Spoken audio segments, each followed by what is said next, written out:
Hello, and welcome to How to Apply to the Washington State Department of Agriculture's Farm to School Purchasing Grant. This video will take you through how to use the submission portal. If you have questions about the grant rules and eligibility or what you can purchase with the funds, please go to our website and read the grant guidelines or watch the application webinar recording. So I wanted to orient you to our submission portal. You can get here by typing in this URL or finding the link on our website. The first thing to note is this globe button translates the portal into 9 different languages. If you have any questions about other languages, please reach out to the grant specialist. First thing to note is that only one account login or email is allowed per application. So you'll have to work with your organization to determine whose email you would like to have associated with your login. Organizations applying for more than one program type, which are school meals, childcare meals, and/or summer meals, will complete separate applications for each program. This can be done from a single account or by creating separate accounts with unique logins. If different people are responsible for the different program applications and management of the grant, we recommend creating separate accounts for each program application type. For example, if you're a school district food service director and you manage the NSLP program, the CACFP program, and the SFSP program, I would recommend just using your email and signing in once. Then once you're in, you can apply to all 3 programs. However, if you're an organization that runs school meals and childcare meals, let's say a district that runs those 2 programs separately and you have 2 different managers, I would recommend creating 2 different accounts. You will start by clicking sign up, entering your email and password, confirming your password, and clicking sign up. If you are a returning user, you will sign in here.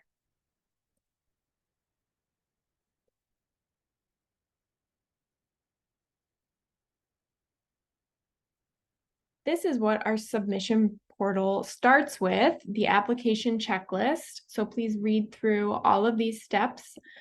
And then you will start by creating a profile. Click here to open the profile. We start by listing eligibility. Please make sure you are eligible before you begin, and reach out for questions if you have any. You will enter some contact information. The authorized representative is the person in your organization authorized to submit the grant applications, sign and manage the grant agreements if awarded. Next, you will choose the program types. School meals are for those who run NSLP and other school meal programs. Childcare meals are for organizations that run the CACFP program. And summer meals this round are only for school districts that run SFSP or SSO. It's important to note that schools who do not apply for summer meals cannot use their school meals funds during the summer for those programs. They do need to apply for this additional summer meals funding to be able to use those funds during SFSP and SSO. One other thing to note is that childcare meals do not need to apply for summer meals. We know that childcare meals are year-round, and therefore we have determined the funding award amount maximums based on that full year programming. So once you've determined which programs you are applying for, you will enter the contact information for each contact. So there is a primary contact, that's someone who manages the day-to-day of the grant and will be the first person the grant specialist will call with questions and concerns. If you would like to add a secondary contact, check yes, and then fill that information out.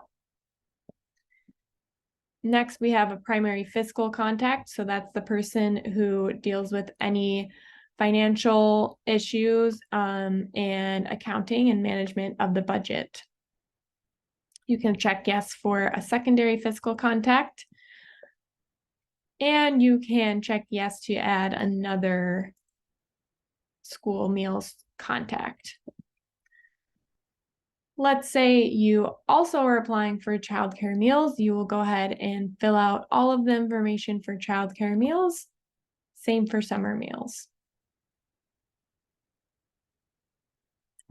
Next section is additional information. Is your organization a tribal school or a tribal early learning program? If yes, are you a part of the USDA Child Nutrition Program? If yes, you will provide your WIN sponsor ID. If no, no further questions. If your organization is not a tribal school or tribal early learning program, you will provide your WIN sponsor ID. We use this information to work with OSPI to ensure that the applicant is currently active and in good standing. Next is the statewide vendor payee number. If you have your statewide vendor payee number, just simply check yes and input that information. If not, we provide links to receive your statewide vendor payee number. And if you're in the process, you can click this option as well. Please note that you will need your statewide vendor payee number if you receive an award, because that is how WSDA will be paying grantees. Unlike last year when OSPI paid grantees through apportionment. Next is a unique entity identifier number. So if you have one, then you will simply add it. If not, we provide the instructions on how to receive one. This helps us determine if your entity can receive federal funds and is not currently suspended or debarred. Next, please enter your employer identification number if you have one. Do not add your Social Security number. Next is your unified business identifier number. You can enter that here. The next section is the administrative financial capability and accounting systems assessment. Responses to these questions will be used to determine the applicant's level of risk.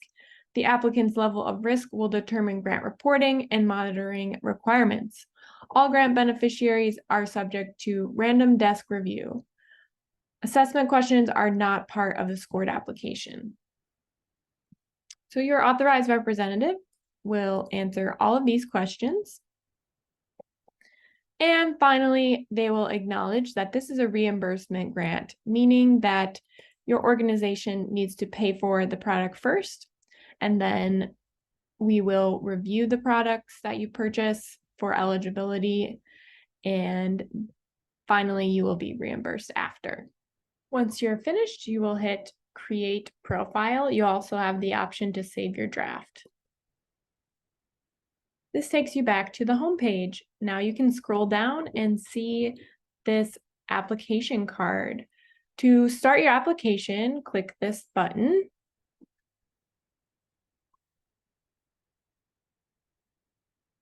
This is the application intake page. You will see the application here and the non-food cost budget here. To get started, you will open the application.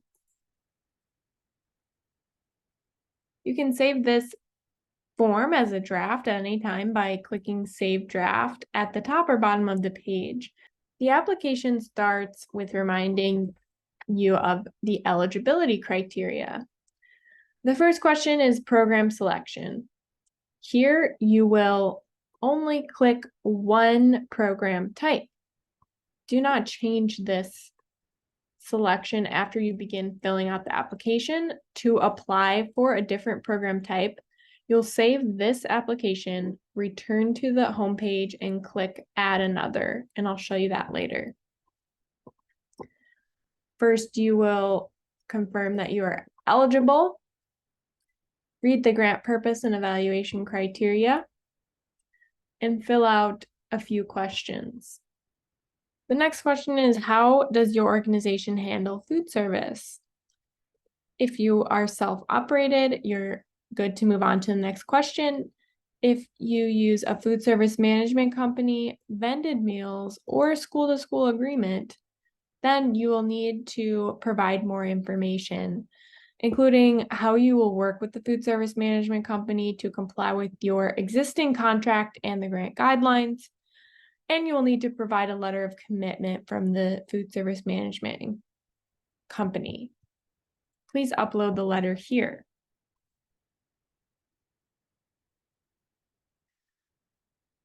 The first section is the student and community needs section. You will answer a few questions about the student and community need of your district. Next is the project narrative section. Please respond with 3 to 6 sentences per question. The maximum word count is 200 words.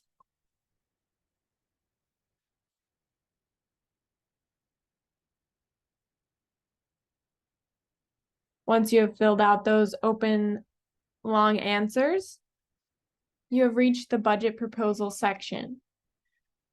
Start by answering what your total lunch count was in October 22. This is for school meals. You will enter the number and then click outside of the box and click enter for it to populate here. So you'll see your maximum funding request for school meals is calculated automatically. The maximum funding request includes food and non-food costs. You may apply for less than the maximum funding amount. The food purchasing plan and non-food costs should be realistic and align with your project proposal. Next is your maximum non-food cost total for school meals. The non-food cost must be 25% or less of the total requested funding amount. So this number is simply 25% of this number. If you change your actual amount requested, please ensure that your non-food cost is 25% or less of the total requested funding amount. Again, this is not in addition to this number. It is part of this total. Next is to complete the food purchasing plan by completing the following steps. You will first download the purchasing plan template by clicking here. You'll complete the plan by following the instructions on the first tab. You will save the file with the following name and upload it here. Let's open it up. You will click continue. You will see that the food purchasing plan has opened up in your browser, but you need to download the file into Excel. You can click this button here, download file, and it will pop up and you click open file. Or you could go to file, save as, and download a copy. Now the food purchasing plan template is in an Excel. You will want to click enable editing. The first step is to read all of the instructions. The next tab is your maximum funding calculator. In the application, you saw that your maximum funding was already calculated for you, but please double check by following the instructions below to make sure you have the correct number. The next tab is the food purchasing plan. This purchasing plan is a template and does not substitute for procurement procedures. Before making actual purchases, you must follow all federal, state, and local procurement policies. Remember, this worksheet is for food costs only. If you're requesting non-food costs, they must be added directly into the non-food cost budget section on the application portal. I will show you that shortly. To complete this tab, you will start with the product and specification. For example, rainbow carrots that are whole. Next is the expected purchase months. These months are based on when the product is seasonably available in Washington State and during the grant period. Next, you'll add the unit, units needed, and estimated cost per unit. For example, a farmer sells 50-pound bags of carrots. You need 30 of those bags, and each bag is $25. This total estimated cost per product automatically calculates for you, so please do not edit this cell. It's simply the units times the cost per unit. Once you have added all of your products, you will see that the total populates here. If you're getting hashtag or pound signs, then you will need to expand it so you can see the total. This last tab is the potential vendor list. Again, this is a template and does not substitute for procurement procedures. You will start by adding the vendor name. So who are you paying? Next is the farmer. Next is the farmer's location. And finally, are you purchasing directly from the farmer, producer, or a food hub or farmer cooperative? You will add all of the potential vendors that you have thought about purchasing from on this tab. Remember, the food purchasing plan tab and the potential vendor list tab are being looked at by reviewers and are a part of the evaluation criteria of your application. When you're all finished, you will save this Excel spreadsheet. You will use the naming conventions. Click Save.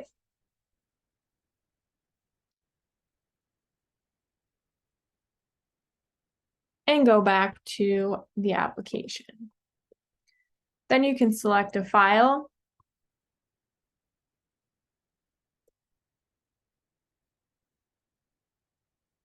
and upload it. Next, you will add your total requested food costs. This is simply copying the total from your food purchasing plan.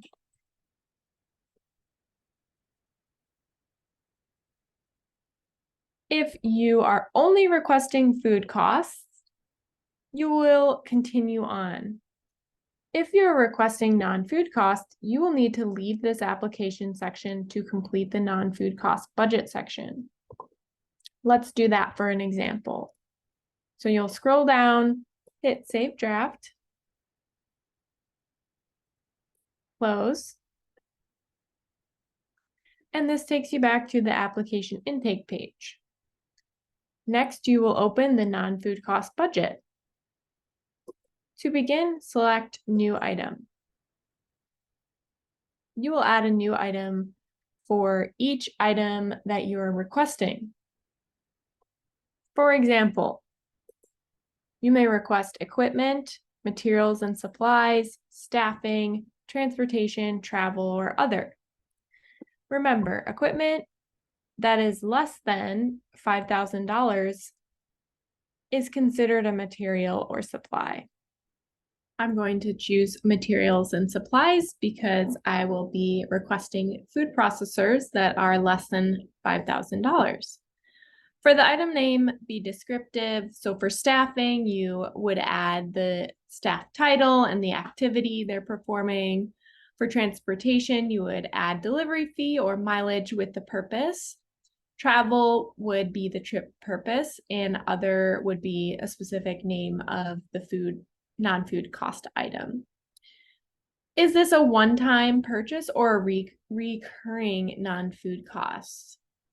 So for example, a one-time purchase would be a materials and supplies purchase, but a recurring purchase would be something like administrative staff time if you wanted $1,000 to spend over 10 months.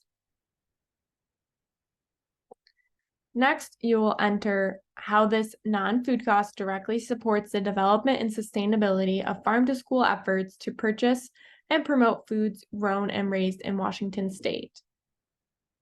Next, you will enter the price calculation, which is providing information for how the price was determined and calculated. For equipment, materials, and supplies, in our example, you could say 5 food processors for $1,000 each. For staffing, we need the number of hours, determination of the number of hours, and hourly rate and benefits. For transportation, you would multiply the miles times the mileage rate or the delivery fee. For travel, lodging would include the number of nights and the per diem for the location. Mileage is, again, the mileage, the miles and the mileage rate. Meals is the number of days and the per diem for the location. And other could be the number of hours, the determination of the number of hours, or a flat fee for services.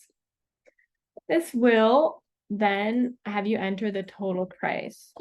So in this case, we would like 5 food processors for $1,000 each is $5,000. You will hit mark complete, which adds this as its own item here. You will continue to add each unique item by pressing new item and filling out all of the questions. Once you are finished completing all of your non-food cost budgets, you will close the non-food cost budget section, which takes you to the application intake page, and you can head back to the application by clicking open.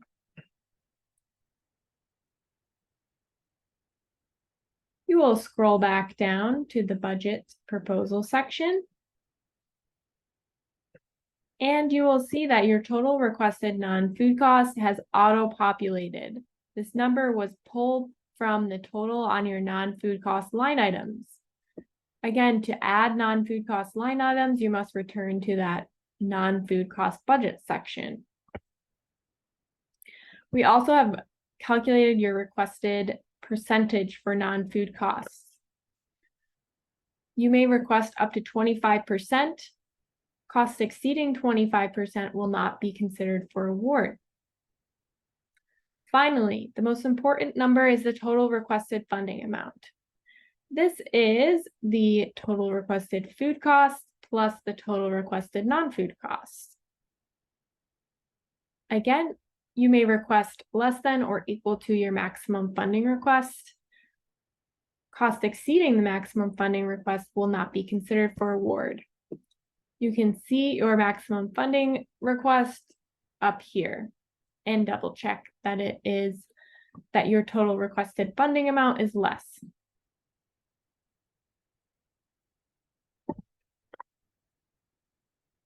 Finally, the last section is the attestations and certifications. This should be filled out by your authorized representative. Your authorized representative will sign off on the application here. Save the draft and mark complete. Then you can close your application, which takes you back to the application intake page. The most important thing to note is that when you have completed your application, and if you are requesting non-food cost, completed the non-food cost budget section, you will need to hit this submit button to actually submit your application. Again, this is the most important part. You need to click this submit button by Monday, September 25th at 5 p.m. This button will turn green once you have completed all of the required action steps. Please don't forget to click this button. If you have not submitted your application by clicking this submit button, you will not be considered for award after the deadline.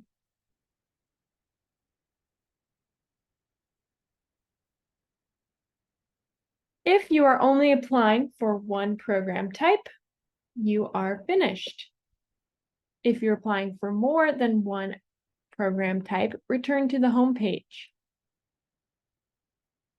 Scroll down, click Add Another here.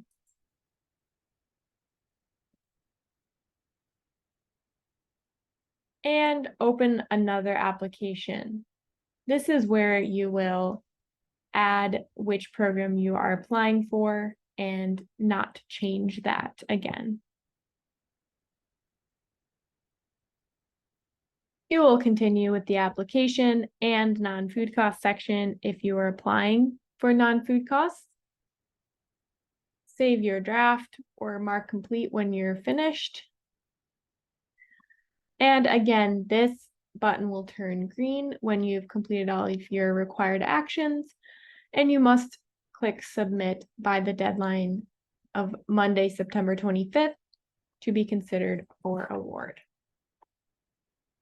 One thing to note is that if you would like to see this application as a PDF, go ahead and click into the application section, right-click, hit print, and you are able to save it as a PDF on your desktop. Or feel free to reach out and I can send you a PDF.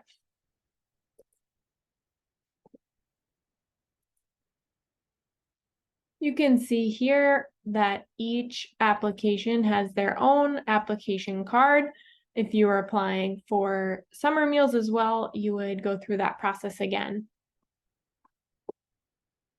Finally, I just want to emphasize that you should be following the application checklist and reading all of the application portal instructions. If you have any questions, please reach out to me via phone or email. And please note, you can go to the settings icon, click on help, and click continue to get back to our grant webpage. Again, the application is due on September 25th at 5 p.m. Please reach out if you have any questions. Thanks.